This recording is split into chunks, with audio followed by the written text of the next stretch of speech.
So, did you folks take a look at the pictures, maybe the video of Joe Biden's rally in Georgia? What? Just yesterday. If not the day before yesterday, it was just yesterday. One of the 2 days. I'm going to go out on a limb and exaggerate the numbers. He had an outdoor rally. 50 people tops.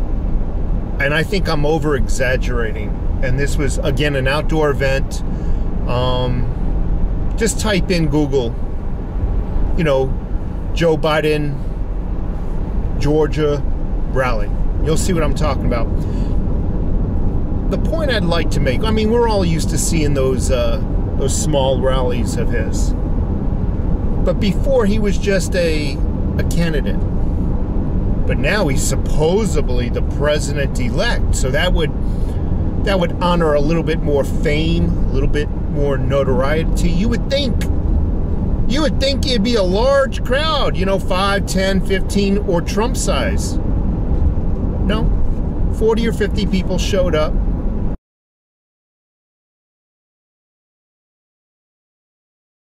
And it got me thinking, just on a visual, just common sense visually, and I'm doing the math in my head. I'm comparing his 40 or 50 people size to Trump's size crowds. You know, what does Trump get? 20,000 to a rally? And just off of those two numbers, 20,000, 40 people, I would have to say, if there was no fraud, being no fraud, Trump would have gotten 99 votes to 1. 99 in Trump's favor. Just on a visual, mathematical, common sense type of thing. Let me straighten out this camera here. So, even with all that notoriety, and oh my God, he's the president. 50 people.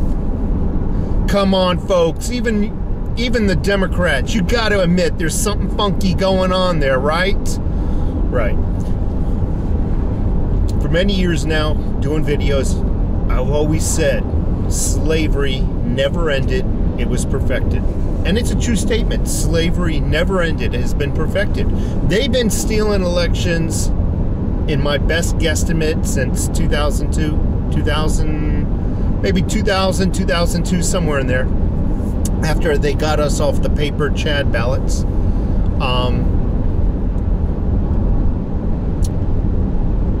And they've been stealing everything from your local school tax increases to your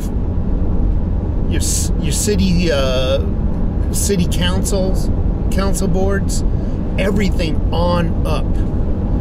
You ever know, first of all, when you steal something, it's harder to steal in small increments. It truly is. Not that I know personally, but common sense says it's easier to steal something small than something large, right? And I've always been curious why many elections are always almost right down the middle. That magic number of 4951. Oh man, you just barely got it. You just missed it. Sometimes it's 4852. You know what I'm talking about. Just you speak to your friends, your family, and it seems like everybody is going for option A. Yet when the votes are tallied, it's 4951. Option B. Oh man, guys almost got it. And that's how they're stealing these elections. Just by a small margin so nobody would notice. The problem is nobody's doing nothing about it now. And if Trump does not get into office, he's done one great service to the people on both sides of the party. He showed us what the hell is going on. And that is the most, in my opinion, the most valuable thing he could have done for us. I mean, many of us kind of knew it was going on. Sorry about the harsh lighting there. Sun's like right there. Many of us knew what was going on. We've known about it, but it was, let me fix this, but it was considered a conspiracy theory. I've always said this as well. All conspiracy theories, given time, they seem to come true, don't they? They truly do. But the stealing of an election has always been a conspiracy theory. The most recent claim to it being I should say one of the most recent claims to it being a conspiracy theory is Obama. He claimed it was just a complete conspiracy theory. The elections can't be hacked, but yet we come to learn something else. All right, so the elections are hacked. My beef is, I know politicians, Republicans and Democrat politicians. Republicans are maybe this much better. They're just as bad. But now I'm talking about the citizens and the differences between the Democrat citizen and the Republican citizen. Democrat citizens, they don't care about rules. They just really don't. And quite evident in the election, and now I'm hearing that they're just blatantly stealing the Georgia runoffs for the House seats, excuse me, and the Senate seats. They're just blatantly doing it right now as of December 16th. Not even trying to cover it up.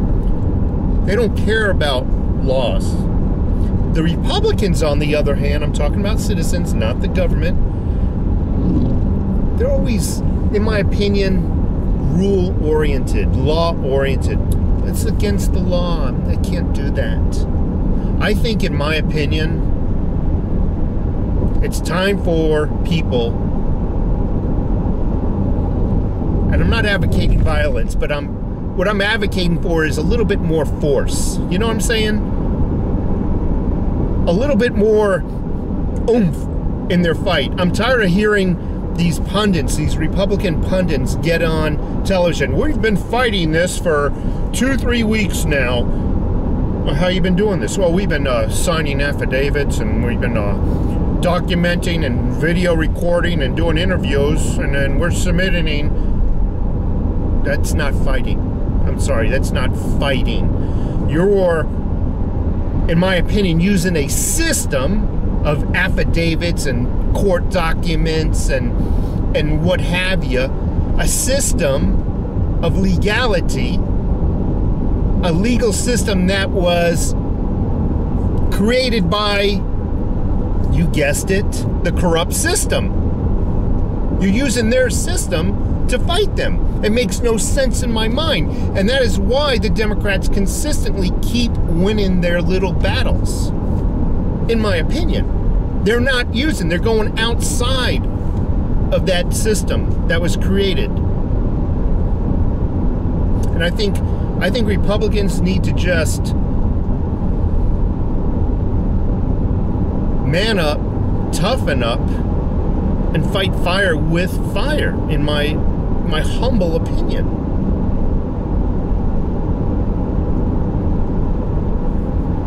So I say slavery never ended. It was perfected. And a lot of these people that are just too busy shaving, these guys, I'm so sick of it. These guys shaving their eyebrows and putting on their little skinny jeans. We need to freaking become men again. I don't know what's going on. So stop. My only advice is stop using a system that the corrupt have created for you to fight them. Take care.